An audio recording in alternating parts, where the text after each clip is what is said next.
Hi, my name is Ranger Dan, and I'd like to tell you about 3 important habitats that we have here at Gateway National Recreation Area. We have the ocean or sea. You can find that just pretty much anywhere you go in Gateway. We have ponds, if you go to Sandy Hook or Jamaica Bay Wildlife Refuge, freshwater ponds, and dunes. You can find these dunes at Grape Kills on Staten Island. You can find them at Fort Tilden on the Rockaway Peninsula or at Sandy Hook. And also about 3 important users that use each one of these habitats. We have people like you and me. We have plants like the American beach grass. And we have animals and birds like our sparrows that come to our park. We're going to use some magic today to figure out which one of these habitats is most important to these 3 users, the people, the American beach grass, and the sparrow.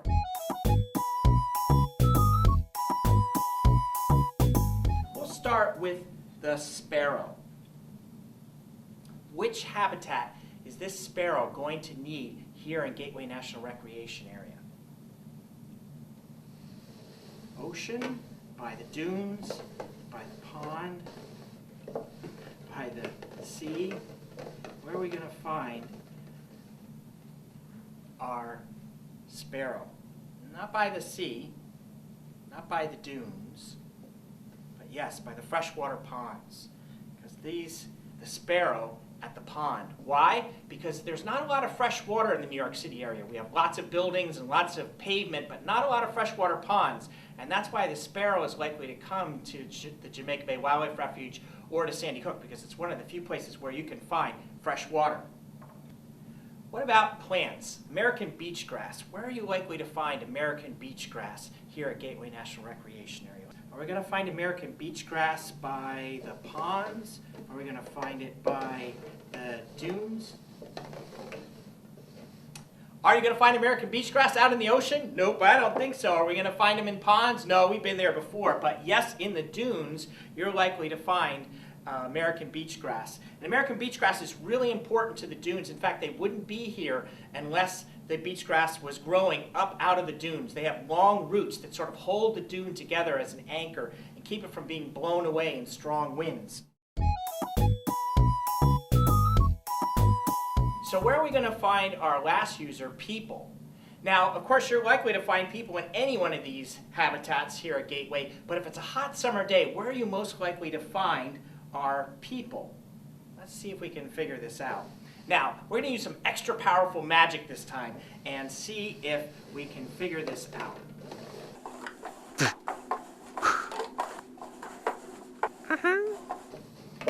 Let's see where we're likely to find people on a hot summer day here at Gateway National Recreation. Are we going to find them by the ponds? No. We're going to find them in the dunes? In the ocean? That doesn't seem quite right. Why didn't that work? Well, for sure, our plants, which can't go anywhere except for in the ground. We're going to find it by the dune? No. It's just not working right. I don't understand what it is. Well, let's try our magic, our powerful magic, with our sparrow. Let's see if we can get our sparrow to appear where it's supposed to appear.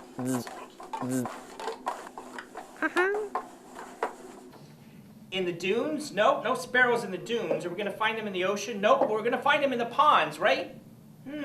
This just does not seem to be working quite right. I wonder what's happened here. We don't seem to have any of our users around. Not in the pond, not in the ocean, not in the dunes. No one's here. This is really strange.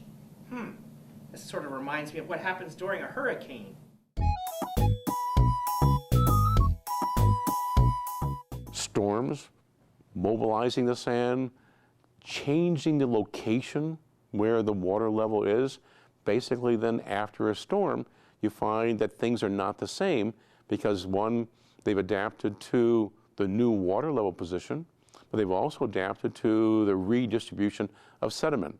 The Hurricane Sandy essentially reached the dunes, took the wave energy, moved all that sand around, destroyed the dunes, shifted the sand inland, caused massive washover. The sand was taken in Sandy Hook, the sand was taken and put over the parking lots. At Breezy Point, the sand was taken and put over the parking lots.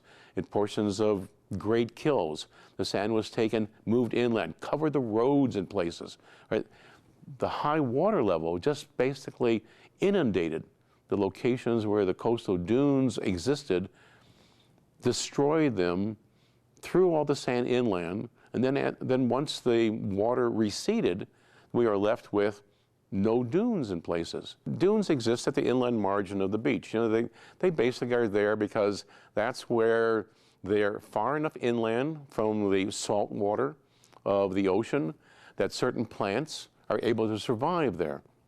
They are salt tolerant. And so the coastal dune is actually a kind of transition zone between the ocean and the freshwater area behind. The dunes then occupy that particular location. Vegetation can start to grow there. You know, the beach is bare of the kind of vascular plants that we tend to associate with types of vegetation. So it's the first place where plants can exist. The plants catch the sand, they accumulate the sand, they build this ridge at the inland margin of the beach. And it becomes a kind of ecological zone. It's a really very important habitat, because that habitat, that boundary, that transition zone between the arid, vegetation-less beach and the area inland with fresh water and plants and trees, that this transition zone is unique. I think the dunes at Sandy Hook will recover, just not in the same place. I think the dunes along Breezy Point will recover, not in the same place.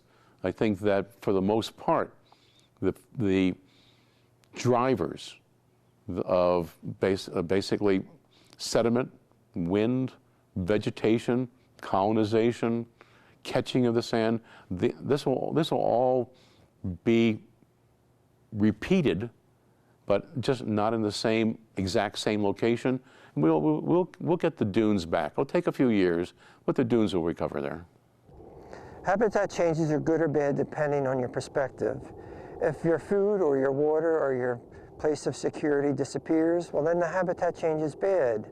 But if, on the other hand, you find a new source of food or a new place to find fresh water, then for you, habitat change is good. In Gateway National Recreation Area's Jamaica Bay Wildlife Refuge, 2 freshwater ponds were built back in the 1950s to help make up for this loss. Superstorm Sandy caused an ocean surge that flooded both ponds with salt water. The storm cut new channels that now allow tide water to flow in and out of the ponds and into the bay. The habitat change was very sudden.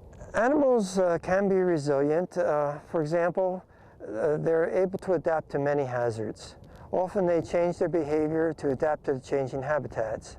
To find water to drink, some birds, such as songbirds, fly out of Jamaica Bay and maybe go into the adjacent uplands miles away to drink at a freshwater source, and then they come back into Jamaica Bay to feed or to rest and spend the night.